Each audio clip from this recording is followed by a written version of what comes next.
Here's part two of the Great 1938 Hurricane. The Great 1938 Hurricane wouldn't have been as bad or as devastating to fatalities and to people themselves who had had a little bit more time to prepare, had our forecasting ability and technology been where it is today. Back then, the National Weather Service didn't have as many regions as they do now. They were much, much larger. The Jacksonville, Florida office was aware of this storm and were actually prepping people for a Florida landfall, which never happened. Instead, the storm went north and they told DC about it. And DC's opinion was hurricanes don't hit New England. The satellite era we used to track weather didn't begin until the 1970s. The radar era was far too premature, and that was really picked up by World War II. We had no information except ships. The interesting thing about observations from ships is once they knew there was a hurricane there, they avoided the area. So in the early stages of storms, ships will radio in their observations, but as it starts to be known that, hey, there's something really brewing out there, they start to stay away. It was assumed that this storm was going to move north and then northeast, as almost all former hurricanes had done.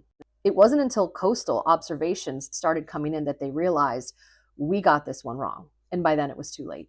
To make matters slightly worse, 1938 was a time of time anarchy in the United States, and everyone was fighting over who was going to use Eastern Standard Time versus Eastern Daylight Time, and there was actually no consistency throughout New England. Not only did states, but towns go rogue and use different time systems. Because of that, the very few warnings that came out, people weren't sure when were going to actually happen. The storm surge from a Category 3 hurricane moving at 50 miles an hour was catastrophic. Hundreds of people died suddenly when this massive amount of water came inland very fast. The storm surge was over 16.5 feet high in West Haven, Connecticut, 18.8 feet high in Marion, Massachusetts, 21.6 feet high in Newport, Rhode Island, and 26.5 feet high in Portsmouth, Rhode Island. And then there was all the precipitation.